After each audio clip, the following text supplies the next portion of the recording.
All right, you're watching the Sports Roundup Show with Mike Nelson and Cody Parks. This is our NBA segment. Merry Christmas, everybody. Just, 3 days left in 2020 when this video is being recorded. So we're almost done with this tough year. And the NBA has started. How was your Christmas, Cody? I had a great Christmas, Mike. I was telling you a little earlier. Once you get to this age, Mike, you only get gift cards. You might throw in some socks in there, but yeah, no more toys. Mike, favorite toy that you ever got? Can you remember? Favorite toy I ever got?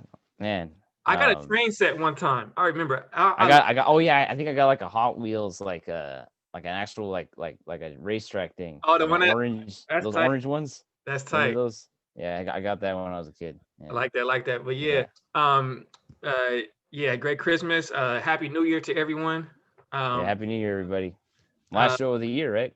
Yeah, yeah. And let's get into this. As you're saying, let's start off with what football first, Mike. No, we're starting off with the NBA. This is our NBA video. NBA. That's Yeah, why I had the beanie on. My bad. yeah. I just want to get to these rants. But yeah. So start with the NBA.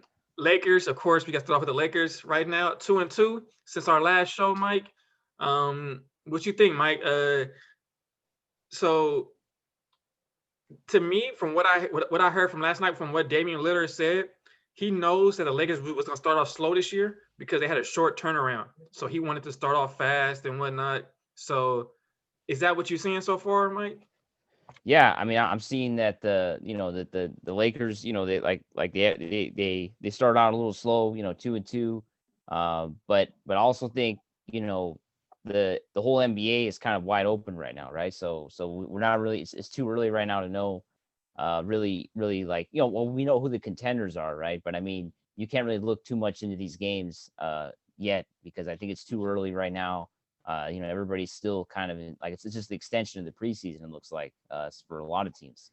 Mike, so let me ask you this, because me and you, we agreed on this throughout the whole bubble that no fans helps a lot of the role players, and and no fans helps a lot of the stars too, because the stars don't feel nervous. They're not watching who's in the crowd, celebrities or whatnot. So we know more than likely, well, it's six teams right now that are allowing fans, but we know more than likely it's not going to be too many teams having fans until before the break happens in March. So, do you think these teams, the Cavaliers are 3-0 right now? Um, you have the Knicks just beat the Bucks. The Hawks are 3-0. So, Yeah, do you think some of these teams right now they can keep this going until March until fans get back? Because then they'll still have a big lead though. yeah. No, I don't think so. I think it's just going to be the first couple of weeks that we'll see this. I think the teams that are going to win are going to figure it out pretty soon. I just think they didn't have much of a preseason, right? They didn't have a lot of time to practice and get in shape. And a lot of players I think wanted a longer off season, right? They didn't want to start the season before Christmas. Some of them wanted to start January, February. Remember it was discussed they were going to start Martin Luther King Jr. Day. That was discussed for a little bit, but it didn't happen because the NBA wanted to have at least 70, what is it, 72 games, right? For the TV contract, 72 Yeah, games. for the television contract. So that's why that decision was made. But I think the good teams are going to figure it out. Like look at the Clippers. They lost really bad on Sunday. We're down 50 points. They lost by 51 points in the game to the Dallas Mavericks. So obviously Kawhi Leonard wasn't there, but I don't think that would have happened later in the season. I'm with you because that's why you see maybe a lot of players scoring is up right now. You had Ja Morant score 44, his career high in his first game. Trey Young been scoring a lot. Of course, James Harden is going to do what he's due, but the scoring has been up. So yeah, I'm with you. And but back to the Lakers, Mike. I do want to say um, some players got to play better. Mark Gasol, Mike, he has to play better. Mark Gasol, he's looking like he's up there. He's at 35, I think 36, Yeah, it looks like he's at the end of his career. and he's looking like it.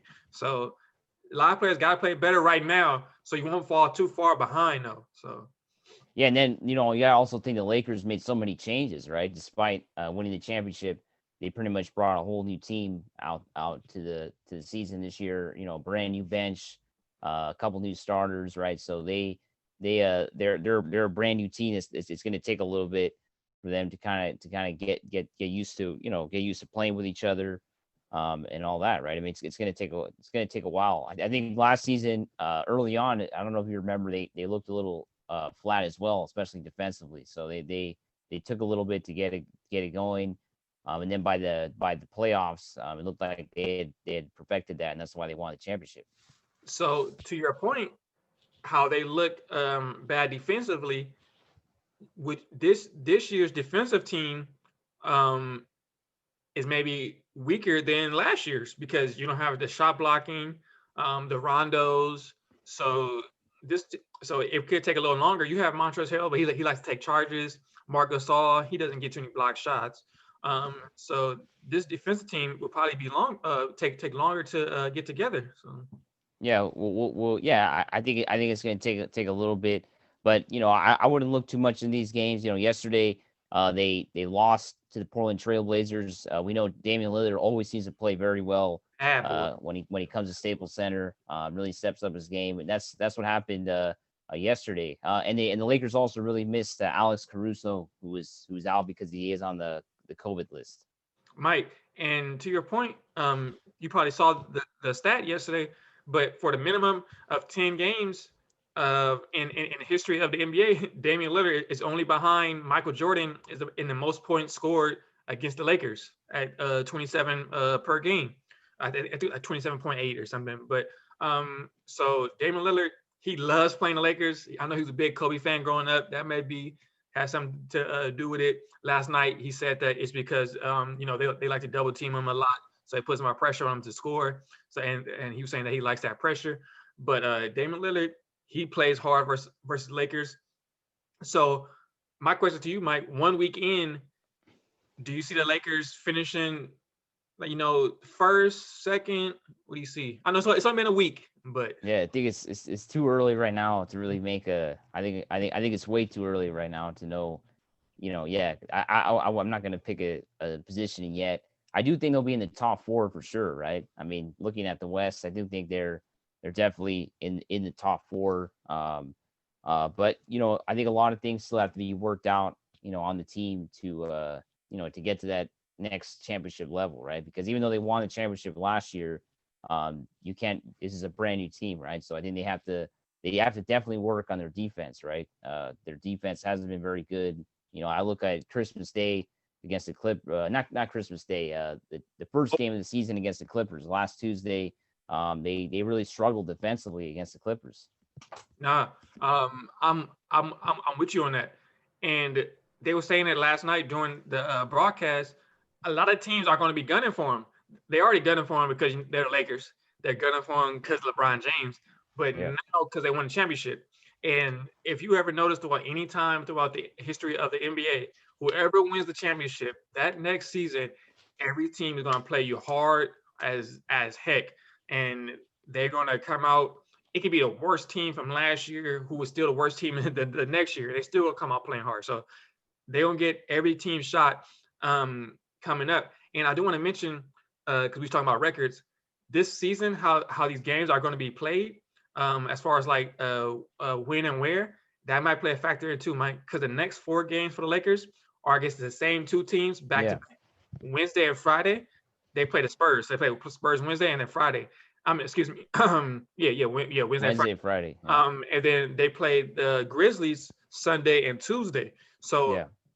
if you could sweep those series, that'll be great. But most of the time when you play teams back to back, Mike, Yeah. they know what plays you're gonna run, and this and that, so it's gonna be tougher. So this season, how the schedule works, is gonna be different. Yeah, I think it's gonna be a lot. I think it's actually gonna be like you said. It's gonna be tougher. I think in that second game to kind of repeat the same success you had in the first game, right? Because teams will make adjustments, and all that, and also you have to look in what is Like it? playoffs. Yeah, kind of like the playoffs, right? And then also you got to think, a lot of teams are not going to be playing their stars in back to backs. Like we just saw the Brooklyn Nets yesterday. They sat Kevin Durant and Kyrie Irving.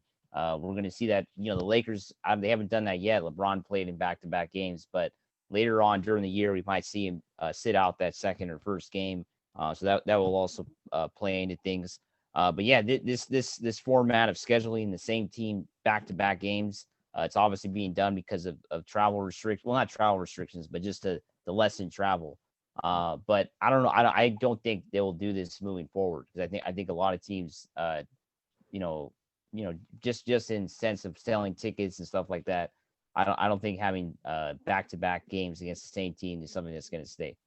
No, yeah, I'm with you. 'Cause you don't want to always see the same. You want to see different teams. I do want to mention Anthony Davis didn't play Sunday night, Mike. So he didn't play Yeah, that game for that one. So they did rest him. But no, yeah, once that second part of the schedule come out, because they're we're hoping everything gets back to more yeah, of a normalcy. We're gonna see more. I'm not gonna say all the way back to the way the schedule used to be with these long 7 game road trips playing here and there, but it's gonna be kind of back to at least to the new normal, as they say, for the NBA scheduling.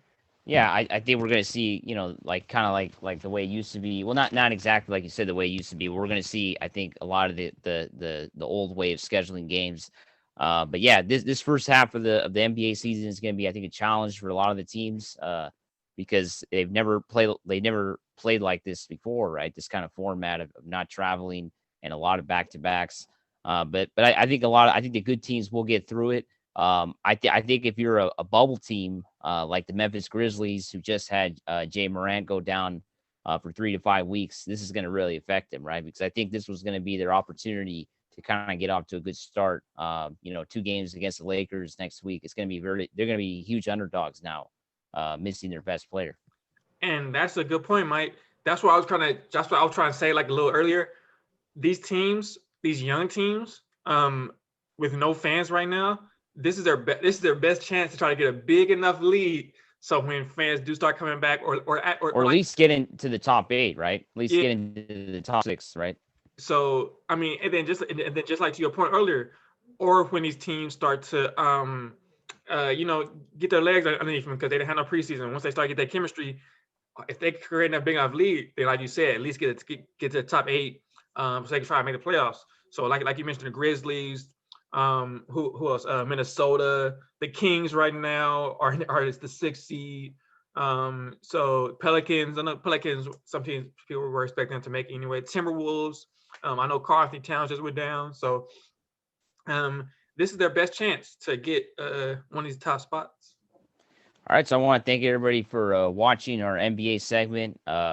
Make sure you watch us on Instagram because we always do an IG live right after we do this, talking about all the biggest events that are happening in sports. And yeah, this is the end of the 2020 year. Hopefully, we have a better year next year in terms of everything. This was a really tough year for the NBA and all sports in general, right?